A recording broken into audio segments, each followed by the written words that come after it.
these are just some other samples of small pieces you can make that can be used for pen pieces, gluing a whole bunch of small pieces together, other shapes, other things along those lines. This happens to be one with, with the angles that really looks beautiful, and I'll have a sample at the end of this video.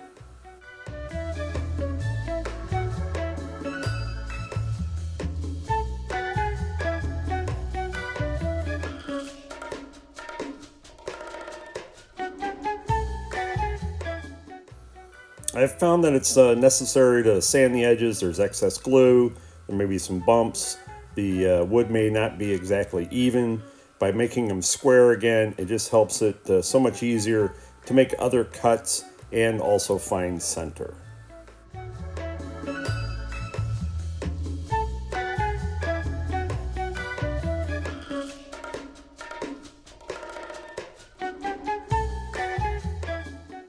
You can see when the piece is split in half, the other inlay in the middle portions here, adding the other new portion in, will now overlap, and at times we get very interesting patterns. I have learned not to do more than 3 cuts per side, because then it just starts to get to be too complicated and you're not going to see the veining effect or really take advantage of what the inlay offers.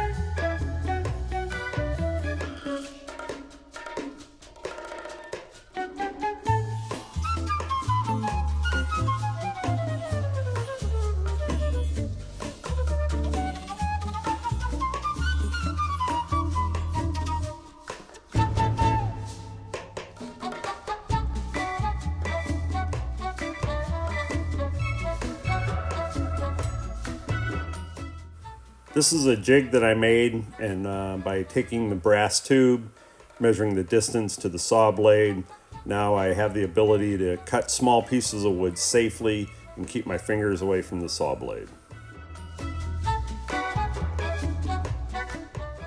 My drill press is very small. It doesn't have a deep enough drawdown to be able to go all the way through the blank. So I'll go down as far as I can, then I will adjust the shelf or the resting the piece that the wood is sitting on. I'll adjust it up, and then I'll make sure that when the drill bit needs to go through the entire piece of wood, I line it up with the hole that is in the plate.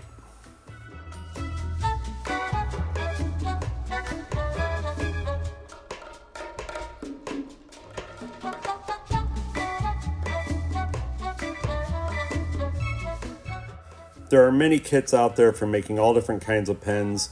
Some of the brass tubes will come already roughed up. This happened to be a brass tube that was completely very shiny, no roughing whatsoever. So therefore you gotta take some sandpaper to create some grooves in it so it gives the glue something to bite into when you glue it into your piece.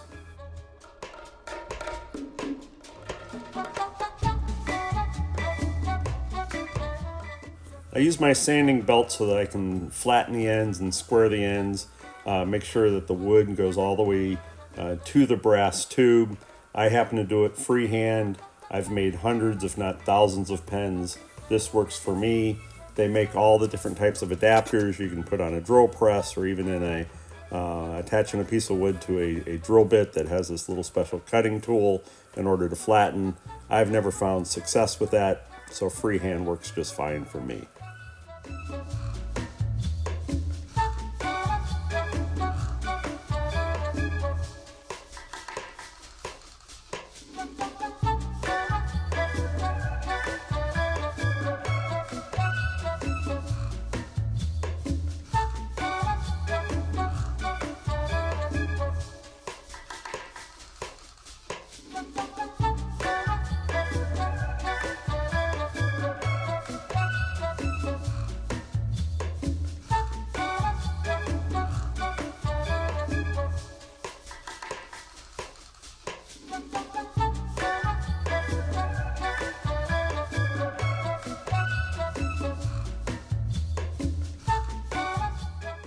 Now it's just a series of using sandpaper and progressive grits.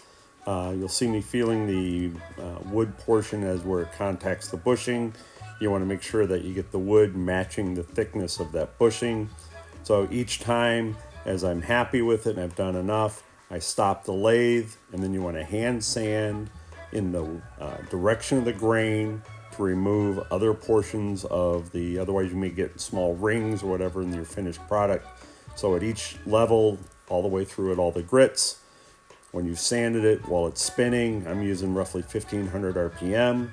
I then stop it, spin the spindle with just my hand, but I'm hand sand in the direction of the grain. It's very important.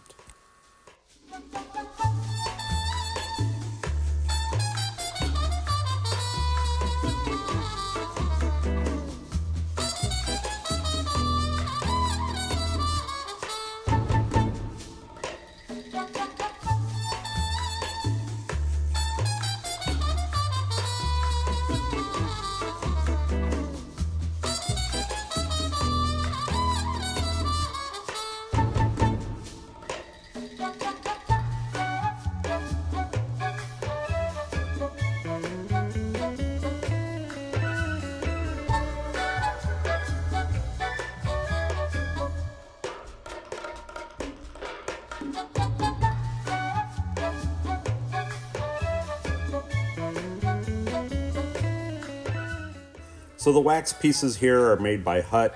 You can get them from many different suppliers that are out there. Penn State Industries, Woodcraft, craft suppliers, etc. The way it works is that it's the friction when you're using the paper towel and you're kind of rubbing it, making it smooth. With the RPMs, you're actually heating up that point of contact. You're melting the wax so that it will flow across the wood, and you're just using, again, a paper towel to help smooth it out. It happens to be a two-step system. You have a base coat of wax, and then you apply a, it's not quite a clear coat, but at least a high gloss finish.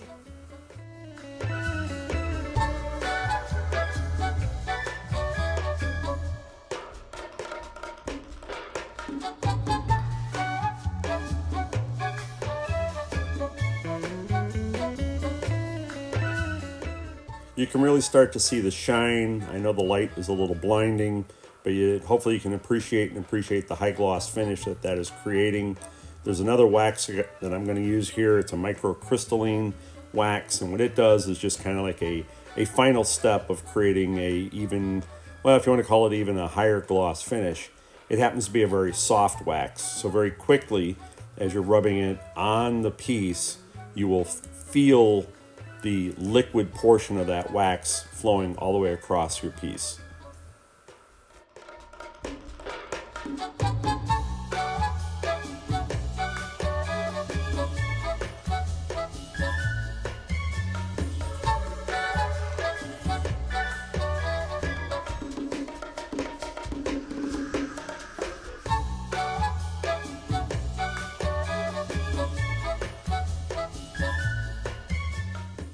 Doing a CA glue finish is not hard, but what it is that you do need to kind of follow a stepped procedure just to make sure you don't do something out of order.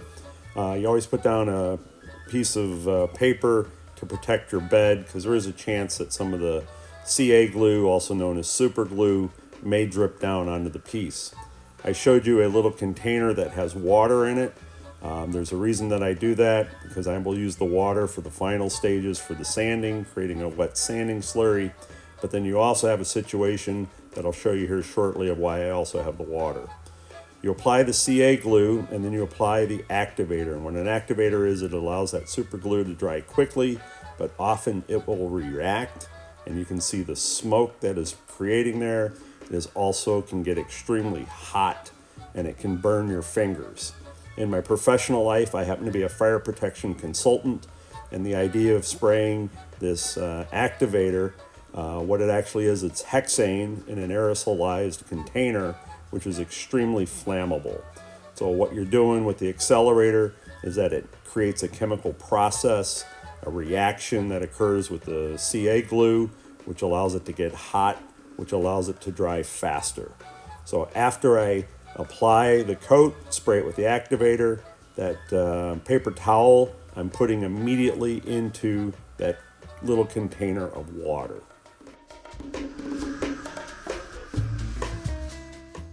Now it's a series of using micro mesh polishing sanding blocks. These are from, I think it's 800 grit that goes all the way up to 12,000 grit. I'm using the water from that container. I dip each piece into the water. You can see it, spinning off of the piece. And all you're doing is you're just doing a step process of a wet sanding. This will really make that CA glue start to smooth out, and it will shine immensely. The CA glue is very hard. It almost feels like a plastic. There may be some little tiny micro scratches in there, so use a plastic polish, which is for lack of a better term, we'll call it liquid sandpaper. Just a little dab on a paper towel, apply it at a slow RPM so it doesn't spray all over, but as you're moving it along, you speed up your RPMs. I'm going to top this out probably around 2,000 RPMs, and I'll do it twice.